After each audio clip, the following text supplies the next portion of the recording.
પ્રજાપતિ સમાજ જોડે અન્યાય થયો છે, એની પર કાયદેસરની કાર્યવાહી થવી જોઈએ. જથ્થા કરતાં વધારે ખોદકામ કરેલું છે. આ લોકોએ 40 ઘર બેરોજગાર થઈ ગયા છે. કોન્ટ્રાક્ટર દ્વારા અમારી પર દાદાગીરી કરવામાં આવી. અમને કહે છે કે તમને પુરાઈ દઈશું. એ ભાઈ ધમકીઓ આપે છે અમને, તો અમે ગાંધી ચિંધ્યો માર્ગ અપનાવીશું, નહીં તો આત્મવિલોપનની ચીમકી.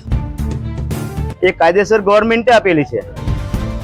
અમારે તો એ જ છે કે અમારી માટી જોઈએ, અમારા પરિવારને કોઈ પાલવશે. માટી ક્યાંથી લાવવાની? આ માટીનું તળાવ તો બધું ખોદી નાખ્યું એમને.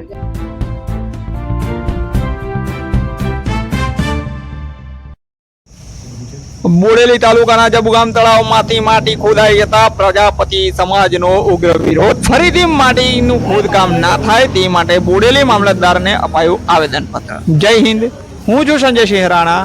આપ જોઈ રહ્યા છો ટીમ જાગૃત. છોટાઉદેપુર જિલ્લામાં આવેલ જબુગામ તળાવમાં સુજલામ સુફલામ યોજના અંતર્ગત તળાવને ઊંડું કરવા માટેની કામગીરી હાથ ધરવામાં આવી હતી.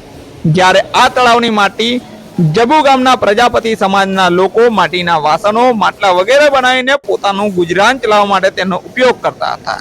પરંતુ જબુગામ ગ્રામ પંચાયત દ્વારા આ તળાવને ઊંડું કરવા માટેનો ઠરાવ કરવામાં આવ્યો, જેમાં પ્રજાપતિ સમાજ કાં તો ગામના લોકોને ભેગા કરી ગ્રામ સભા પણ ભરવામાં ના આવી હતી. ફક્ત પંચાયતની બોડી દ્વારા જ આ ઠરાવ પસાર કરવામાં આવ્યો હોવાના આક્ષેપો આજે ગ્રામજનો દ્વારા થઈ રહ્યા છે. જેને લઈને જબુગામ ખાતે ખાસ કરીને પ્રજાપતિ સમાજમાં આનો ઉગ્ર રોષ જોવા મળી રહ્યો છે. આ તળાવને ખોદી તેમાંથી માટી નેશનલ હાઈવે ઓથોરિટીના કોન્ટ્રાક્ટર એટલે કે દ્વારકાધીશ હાઈવે પ્રાઇવેટ લિમિટેડને લઈ જવા માટે સિંચાઈ વિભાગ દ્વારા શરતોને આધીન મંજૂરી આપેલ છે. જ્યારે સ્થળ ઉપર જોતા એવું લાગી રહ્યું છે કે ત્યાં સિંચાઈ વિભાગની વધુ પડતી શરતોનો ભંગ થયેલ છે. છતાં પણ કોન્ટ્રાક્ટર દ્વારા મનમાની કરી ત્યાં પુષ્કળ પ્રમાણમાં માટીનો જથ્થો કાઢી લેવામાં આવ્યો હોવાનું હાલ ચર્ચાઈ રહ્યું છે. હાલ ચર્ચાઈ રહ્યું છે કે પોલીસ પ્રોટેક્શન સાથે ત્યાંથી માટી ખનન કરવામાં આવશે અને કોઈ પણ નડતર રૂપ થશે તેને કાયદામાં ગૂંચવી નાખવામાં આવશે. જેને લઈને પ્રજાપતિ સમાજ દ્વારા આજ રોજ બોડેલી પ્રાંત અધિકારી તથા મામલતદાર સમક્ષ પોતાની વેદનાઓ આવેદનપત્ર રૂપે રજૂ કરી છે. હવે જોવું એ રહ્યું કે વહીવટી તંત્ર પ્રજાપતિ સમાજની પડકે તથા ખેડૂતોની પડકે ઉભો રહે છે કે કોન્ટ્રાક્ટરની પડકે ઉભો રહે છે, એ તો આવનારો સમય બતાવશે. જોડાયેલા રહેજો વધુ વિગત માટે ટીમ જાગૃત. જબુગામ કુંભાર ફળિયામાં પ્રજાપતિ સમાજ જોડે અન્યાય થયો છે, બરાબર. અને જે ઠરાવ પાસ કરવામાં આવ્યો છે તે પ્રજાપતિ સમાજને બોલાવવામાં આવ્યા નહીં, પૂછ્યા વગર જે ઠરાવ પાસ કર્યો છે એની પર કાયદેસરની કાર્યવાહી થવી જોઈએ. અમારી એ જ માંગ છે એસડીએમ સાહેબ જોડે અને મામલતદાર જોડે, બરાબર. અને પૂછ્યા વગર ઠરાવ પાસ કરીને રાતોરાત આગળ રાત દાડો ખનન ચાલુ છે અને જે આ જથ્થા કરતાં વધારે ખોદકામ કરેલું છે આ લોકોએ. ના સરકારી જે 25 ગામને જે રસ્તો છે એ નારું બી તોડી નાખેલું છે નીચેથી, અને એ સરકાર દ્વારા બી બંધ કરવામાં આવે એ બી અમારી માંગ છે. બસ આજે અમે પ્રાંત સાહેબને આપ્યું આવેદનપત્ર અને મામલતદાર સાહેબને આપ્યું.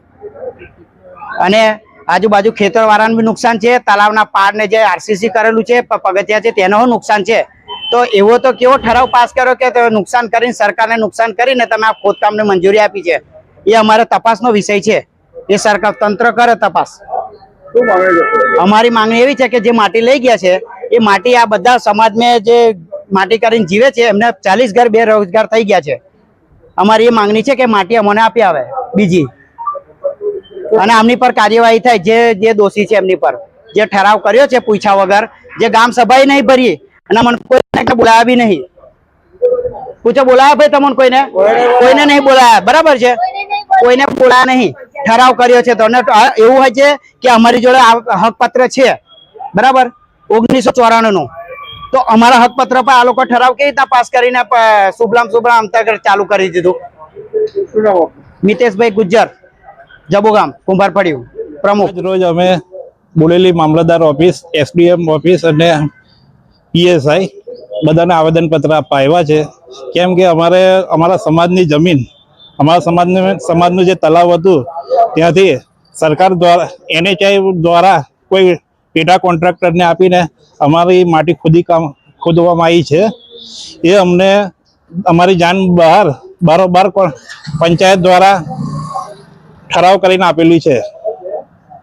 જ્યારે અમને જ્યારે ખબર પડી કે અમારે માટી ત્યાંથી ખોદકામ થઈ ગયું છે તો અમે ત્યાં બંધ કરાવવા ગયા તો કોન્ટ્રાક્ટર દ્વારા અમારી પર દાદાગીરી કરવામાં આવી. અમને કહે છે કે તમને પુરાઈ દઈશું, તમને એમ કરાવી દઈશું, એ બધી ધમકીઓ આપે છે અમને. એટલે અમે સરકારશ્રીમાં આવેદનપત્ર અપાયા છે અને અમને હવે એક જ ન્યાય જોઈએ છે કે અમારી જે માટી ખોદી ગયા છે એ અમને પાછી ત્યાં પુરાણ કરી આપે તો સરકારશ્રીને નમ્ર વિનંતી છે. નહીં તો અમે ગાંધી ચિંધ્યો માર્ગ અપનાવીશું, નહીં તો આત્મવિલોપનની ચીમકી કરીશું. માટી ખોદવાથી અમારો જે વર્ષોથી બાપ દાદાને જે 100 વર્ષથી ધંધો કરતા આવ્યા છે એમનો ધંધો હવે બંધ થવાના આરે આવી ગયો છે. કેમ કે માટી નહીં મળે તો આ લોકોનો જીવન નિર્વાહ કેવી રીતે કરીશું અમે અમારું? એનાથી આજુબાજુ જે ખેતર વાળા છે બધા નુકસાન છે. એમના ખેતરમાં પાણી બી નહીં મળે. બીજું ગામમાં પાણીના સ્તર એકદમ ઊંડા જતા રહ્યા છે. એના લીધે બહુ નુકસાન છે. મારું નામ છે પ્રજાપતિ ચંદ્રકાંત.